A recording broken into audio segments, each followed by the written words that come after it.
Olá, professoras e professores da Rede Municipal de Ensino. Tudo bem com vocês? Meu nome é Ana Bárbara, professora de Educação Infantil e formadora de formadores na Secretaria Municipal de Educação. Bom, no vídeo de hoje vamos falar sobre cultura de ateliê, os materiais e as materialidades. Precisamos reconhecer a importância de trazer novos termos ao narrarmos nossas práticas e pensarmos sobre nossa concepção de educação, de infância e de criança. Por que é muito comum nos depararmos com novos termos? Existe diferença entre objetivo e intencionalidade? Entre materiais não estruturados e materiais de largo alcance? E materiais e materialidades? É preciso entender, de fato, qual a necessidade e em que implica dizer uma palavra ou outra. Não podemos apenas substituir como se fosse uma simples atualização do termo. É preciso refletir que as palavras não significam a mesma coisa. Ou não haveria necessidade de trazermos novos termos para designar o que são. As mudanças implicam em um processo de ruptura, que não é por acaso. Não ocorre porque cansamos de falar de uma forma e alguém deu luz a uma nova palavra. É importante ter dimensão do que significa tal termo e como conhecê-lo e adotá-lo reverbera de diferentes formas em práticas cotidianas. A intenção dessa conversa é, de fato, ampliar o alcance daquilo que entendemos como material e como materialidade, para que, de fato, esse conhecimento tenha implicação na forma como organizamos espaços e como planejamos e apresentamos as propostas para bebês e crianças. Ainda segundo Stella Barbieri, a matéria é o elemento originário. A água, o fogo, a madeira, o barro. As materialidades são as potências de transformação dessa matéria. As folhas com suas estruturas e a qualidade de suas fibras, a argila com sua maleabilidade, sua propriedade de mudança de estado, sua constituição mais terrosa ou com mais ou menos sedimentos. Já os materiais são frutos das matérias processadas. O lápis, madeira com grafite, o papel, a tinta já pronta. Saber essa diferenciação é essencial para um planejamento intencional de brincadeiras e investigações. Vocês devem se perguntar de que forma isso vai efetivamente impactar nas propostas e na aprendizagem de bebês e crianças? A resposta para essa dúvida está relacionada à intencionalidade. Ter esse conhecimento nos leva a investigar o que podem matérias e materiais, e assim descobrir o que podem suas materialidades.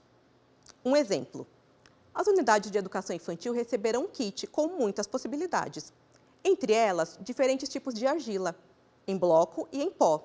Como podemos organizar um espaço convidativo para bebês e crianças utilizando esses materiais com propriedade? É preciso investigar antes, experimentar, estudar, explorar em diferentes suportes e com diferentes ferramentas. Sentir a temperatura, a textura, misturar com mais água ou menos água, observar quais outros materiais a argila combina.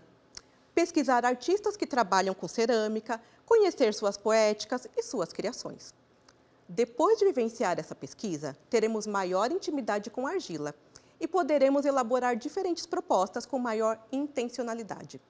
Organizar o espaço de forma convidativa e também com uma pauta de observação mais consistente.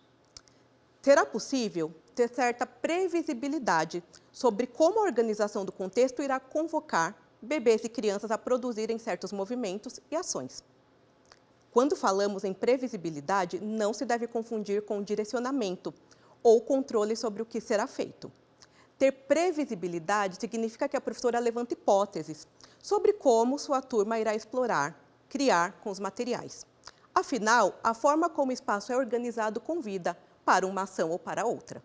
Se você dispõe blocos de argila e ao lado deles oferece palitos de churrasco, provavelmente as crianças irão fazer furos, mas não apenas furos, elas podem riscar, podem quebrar os palitos e colocar pedacinhos sobre os blocos. Se você colocar potinhos com água, provavelmente as crianças vão molhar as mãos ou derramar sobre os blocos, deixando-os mais aguados, mas também podem surgir outras ações. A pesquisadora Susana Rangel fala sobre pensarmos em verbos de ação. Quais os verbos estão relacionados ao que podemos fazer com argila?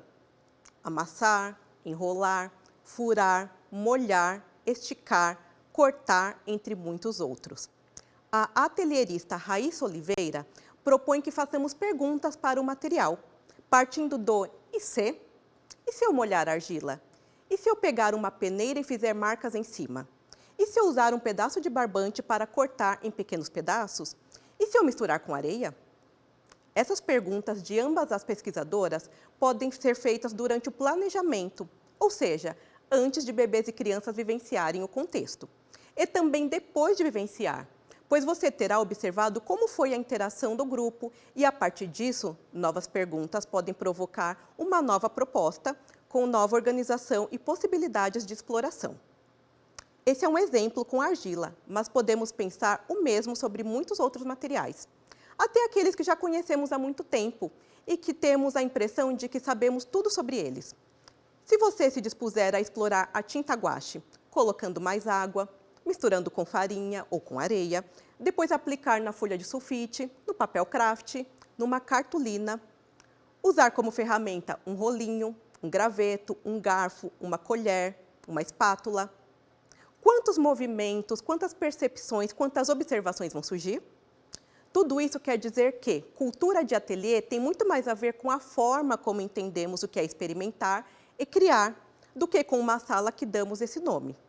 O estado de ateliê é esse estado de atenção, de exploração, de curiosidade, de investigação e de descobertas. Visite ateliês ou assista a vídeos de diferentes artistas. Vejam como é e o que eles